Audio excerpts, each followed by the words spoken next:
নমস্কার সকলকে, পারিজাতের একটি ছোট্ট মিনি ব্লগে আপনাদের সবাইকে স্বাগত।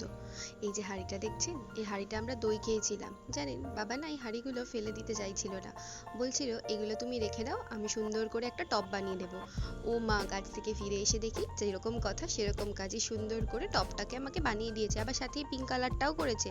ভেবেছে আমি হয়তো সময় পাবো না, আমি আর কি করে এঁকে ঠেকে দেবো, তাই জন্য নিজে নিজেই পিঙ্ক কালারটা করেছে। তাই আমি আজকে দেখে বললাম ঠিক আছে, পিঙ্ক কালারটার থেকে আমাকে দাও, আমি সুন্দর করে কিছু একটা করে দিচ্ছি। এই বোতল কাটাগুলো দেখেছেন আপনারা, হয়তো ইউটিউবে ছোট ছোট জায়গায় দেখেছেন এগুলো বানানো। বাবাও হয়তো দেখেছিল, দেখে শিখে আমার জন্য দুটো বানিয়ে রেখেছে, বলেছে আমাকে এখানে গাছ লাগিয়ে দেবে। আর সেগুলোই একটু রং করার জন্য বাবা রেখে দিয়েছিল। সময় করে আজকে একটু নিয়ে বসেছি। শরীরটা খারাপ থাকার জন্য এদিক ওদিক কোথাও বেরোনো হচ্ছে না, তাই আজকে ভাবলাম বসে বসে এই কাজগুলোই করে ফেলি। জানেন, আগে না এরকম প্রচুর ফেলে দেওয়া জিনিসপত্র দিয়ে আমি জিনিসপত্র বানাতাম, আর্ট অ্যান্ড ক্রাফট করতাম, প্রীতমকে প্রচুর কিছু বানিয়ে দিয়েছিলাম। কিন্তু জানেন, যখন যেহেতু ভিডিও করার মতো কিছু ছিল না বা আমি ভিডিও করতাম না, তাই জন্য আর কখনো কারোর সাথে শেয়ার করে ওঠা হয়নি। আর যখন বানাচ্ছিলাম ভাবলাম একটা ছোট করে ক্লিপ তুলেই রাখি, বড়সড় করে কিছু না দিতে পারলেও একটা ছোট করে ক্লিপ তো আমি আপনাদের সাথে শেয়ার করতেই পারি। আমি জানি আমার হাতের কাজটা অতটা ভালো নেই, কারণ জানেন তো বহু বছর আগে আঁকা টাকা ঝেড়ে দিয়েছি। তারপরে মোটামুটি এই টুকটাক কাজ ছাড়া আর কখনোই কিন্তু আর এসব নিয়ে বসা হয় না। তাই হাতের কাজের অবস্থা খুবই খারাপ হয়েছে। এই দেখুন, যেই সাদা কালারটা করছিলাম না পিঙ্ক কালারের, ওটার মধ্যে তার হচ্ছে এই, আর এটা হচ্ছে এই বোতলের ডিজাইন। দেখতে পাচ্ছেন হাতের আঁকার কি অবস্থা, একেবারেই ছিঁড়িছাড় নেই, খুবই খারাপ অবস্থা হয়ে গেছে। হ্যাঁ জানি, প্র্যাকটিস করতে করতে আবার হয়তো ঠিক হয়ে যাবে, বাট ওই চেষ্টা করেছিলাম তাই শেয়ার করলাম। ভালো লাগলে অবশ্যই জানাবেন। এখনো জানেন তো আমার এরকম অনেকগুলো বানানো বাকি আছে। যদি আপনাদের ভালোবাসা আর একটু সাপোর্ট পাই, আমি নিশ্চয়ই আরও শেয়ার করব।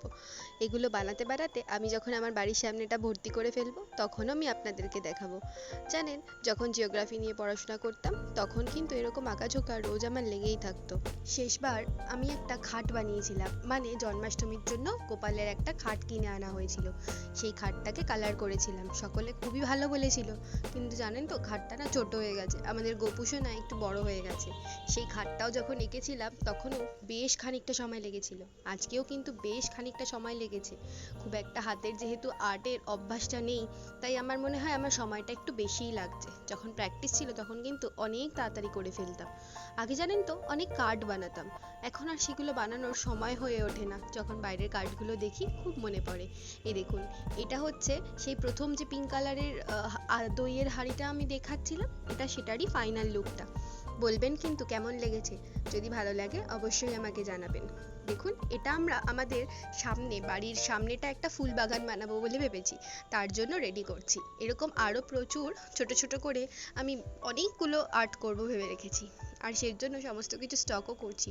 দেখেছেন হাতের আঁকার অবস্থা একেবারেই জঘন্য হয়ে গেছে, কি আর করা যাবে। বাবা এই গাছটা এনে দিয়েছে, সেই গাছটাকেই বাবা একটা সুন্দর করে ঝুলিয়ে দেওয়ার ব্যবস্থা করেছে। ঠিক এইভাবেই একটা সাদা মাটা রবিবার কাটিয়ে দুপুরবেলা একটুখানি ভুড়িভোজ করে, যেহেতু আজকে পিতৃদিবস তাই বাবা মা আর আমার জন্য সন্ধ্যাবেলা স্ন্যাক্সটা নিয়ে এসে তিনজনে মিলে জমিয়ে খেলাম। খাওয়া দাওয়ার পরে এই যে দেখুন, আমি মোচটা খেতে খেতে একটুখানি সিনেমা দেখছিলাম। কি মনে হলো আবার বাকিটা করতে বসলাম। এই যে দেখছেন বোতল কাটা প্লাস্টিক দিয়ে, এইটার হচ্ছে তার ফাইনাল লুক। কেমন হয়েছে আমাকে জানাবেন কিন্তু। দেখছেন আমার কিন্তু বেশ ভালো লেগেছে। এই যে এইটা হচ্ছে বিফোর আর এটা হচ্ছে আফটার। কেমন লাগলো আপনাদের এই ভিডিওটা আমাকে কিন্তু অবশ্যই জানাবেন। আর যদি ভালো লেগে থাকে তাহলে প্লিজ একটা লাইক, কমেন্ট আর শেয়ার করে দেবেন, অ্যান্ড সাবস্ক্রাইব। Thank you.